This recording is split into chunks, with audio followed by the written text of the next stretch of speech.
बहुत से लोगों का रिलेशनशिप्स में एक टाइप नहीं होता, एक टाइप ऑफ पर्सन नहीं होता जिसकी तरफ वो अट्रैक्ट होते हैं, बल्कि वो एक पैटर्न होता है। तो अगर आपने कभी नोटिस करा है कि वो रिलेशनशिप्स में पर्सन चेंज हो जाता है लेकिन वो पैटर्न सेम रहता है। मतलब मतलब कि नाम अलग हो सकता है, फेस अलग हो सकता है, लेकिन एंड में स्टोरी वही निकलती है। तो आप सोचते हो कि इस बार अलग होगा, और शुरू में ऐसा लगता भी है क्योंकि वो इंसान थोड़ा बेटर लगता है, आपस की अंडरस्टैंडिंग भी बेटर लगती है। लेकिन धीरे धीरे जैसे टाइम निकलता है आप देखते हैं कि सेम चीज़ें रिपीट होने लग जाती हैं। जैसे कि सेम कन्फ्यूजन, या फिर सेम ओवर थिंकिंग, या फिर same emotional ups and downs. और एक पॉइंट पे आप आके ये क्वेश्चन भी कर सकते हैं कि ये चीज़ बार बार मेरे साथ क्यों होती है। तो इसमें सबसे पहले ये समझना ज़रूरी है कि ये बैड लक की वजह से नहीं होता, और इसलिए भी नहीं होता कि आप गलत इंसान बार बार चूज़ कर रहे हैं या आप कुछ गलत कर रहे हैं वो पर्सन चूज़ करने में। पर ये एक पैटर्न की बात होती है। और ये पैटर्न कहाँ से आता है? ये पैटर्न हमारा आता है हमारे इमोशनल कंडीशनिंग से। तो इसको और समझते हैं। अब हम ना अपने पार्टनर्स को कॉन्शियसली चूज़ नहीं करते, हम इनको सबकॉन्शियसली चूज़ करते हैं। और सबकॉन्शियसली क्या चूज़ करते हैं? हम वो चूज़ करते हैं जो हमारे लिए जाना पहचाना है, फेमिलियर है। तो वो हेल्दी भी हो सकता है और अनहेल्दी भी हो सकता है। जैसे कि अगर आपके पास्ट में इनकंसिस्टेंसी थी, या इमोशनली अवेलेबल नहीं रहे थे आपके पार्टनर्स, या फिर अनप्रडिक्टेबिलिटी थी, तो आपके माइंड के लिए वो चीज़ नॉर्मल हो जाती है। तो अगर आपके लिए मान लीजिए केओस फेमिलियर है, तो कामनेस रिलेशनशिप्स में बहुत बोरिंग लगेगी। या फिर अगर स्टेबिलिटी किसी रिलेशनशिप में आपके लिए अनफेमिलियर है, तो अगर वो होगी तो आप उस इंसान या उस रिलेशनशिप को रिजेक्ट कर देंगे। और पैटर्न एग्जैक्टली काम कैसे करता है कि मान लीजिए आप किसी से मिलते हैं, अब वो इंसान थोड़ा सा इमोशनली अनअवेलेबल निकलता है, तो आप उसको थोड़ा सा चेज़ करते हैं। तो कभी उस इंसान से आपको अटेंशन मिलती है, कभी नहीं मिलती।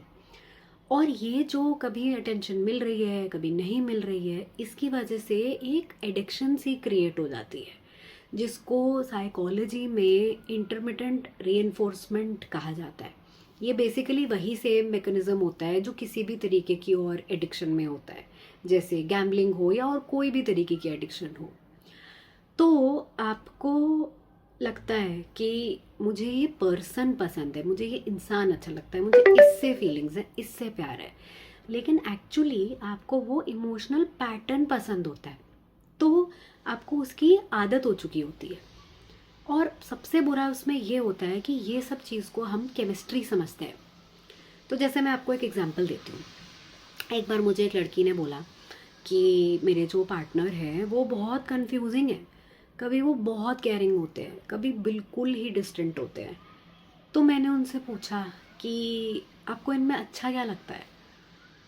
तो उन्होंने बोला कि जब वो बहुत अच्छे होते हैं तो वो बहुत अच्छे होते हैं, लेकिन अगर वो बुरे होते हैं तो वो बहुत बुरे होते हैं।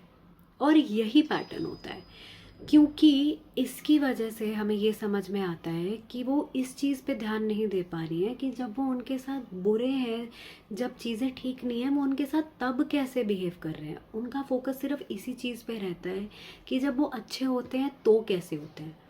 तो कभी अगर आपको ऐसा लगा हो, या अगर ये चीज़ आपके लिए फेमिलियर हुई हो, या फिर आपने अपने रिलेशनशिप में ये नोटिस करा हो, तो ये किसी ना किसी पैटर्न से आ रहा है। फीलिंग्स, इमोशंस, लव से ज़्यादा ये कहीं ना कहीं पैटर्न्स का रोल होता है, जिसकी वजह से हमें ऐसा फील होता है, और बहुत स्ट्रांगली भी फील होता है।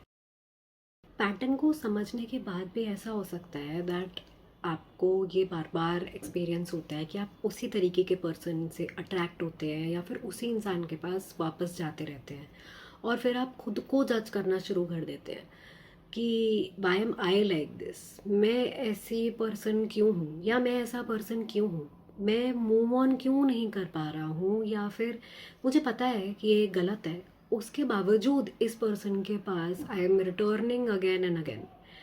और इसकी वजह से आप रिलेशनशिप के प्रॉब्लम्स को नहीं, आप खुद ही को एक प्रॉब्लम की तरह देखना शुरू कर देते हैं। लेकिन आप इसलिए वापस नहीं जा रहे हैं क्योंकि आप वीक हैं, आप इसलिए वापस जा रहे हैं क्योंकि उस पैटर्न में कुछ ना कुछ आपके लिए इमोशनली फेमिलियर होता है। तो आपका जो मन है ना, वो आपको हर्ट करने की कोशिश नहीं करता, वो उस चीज़ के पास वापस जाने की कोशिश करता है जो उसको समझ में आती है, जो उसके लिए फेमिलियर है।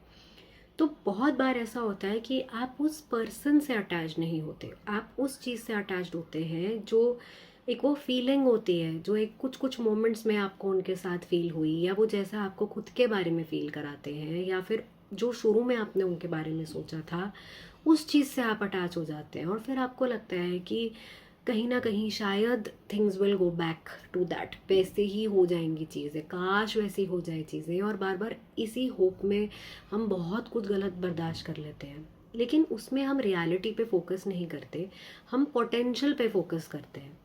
और इसकी वजह से ये रिलेशनशिप्स बहुत इंटेंस भी फील होती हैं क्योंकि बहुत अनप्रडिक्टेबल होती हैं, कुछ पता नहीं होता कब क्या होगा। कभी बहुत क्लोज लगता है इस पर्सन से, कभी बहुत डिस्टेंट और बहुत दूर लगता है ये पर्सन।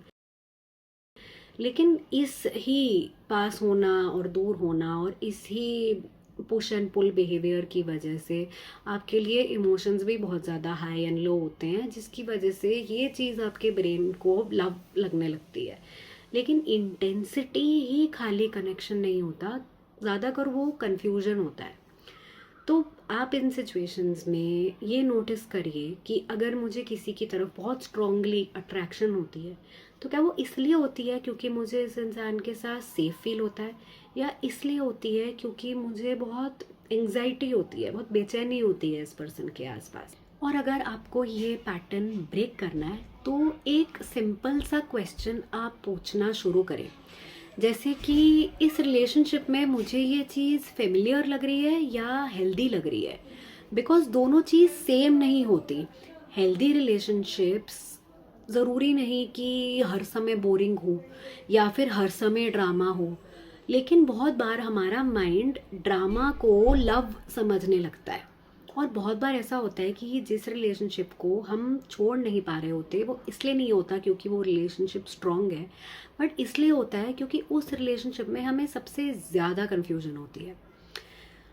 अगर आप ध्यान दें तो आपको पार्टनर डिफरेंट नहीं चाहिए, आपको अपना पैटर्न चेंज करने की ज़रूरत है। क्योंकि जब तक पैटर्न चेंज नहीं होगा तो आप सिमिलर रिलेशनशिप्स में बार बार एंड करेंगे और फिर बार बार उस तकलीफ से गुजरेंगे।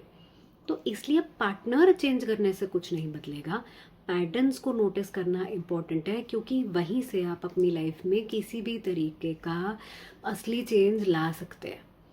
तो अगर इस वीडियो से इट मेड यू थिंक कि आपके कैसे पैटर्न्स हो सकते हैं, टाइम लीजिए, उस बारे में सोचिए।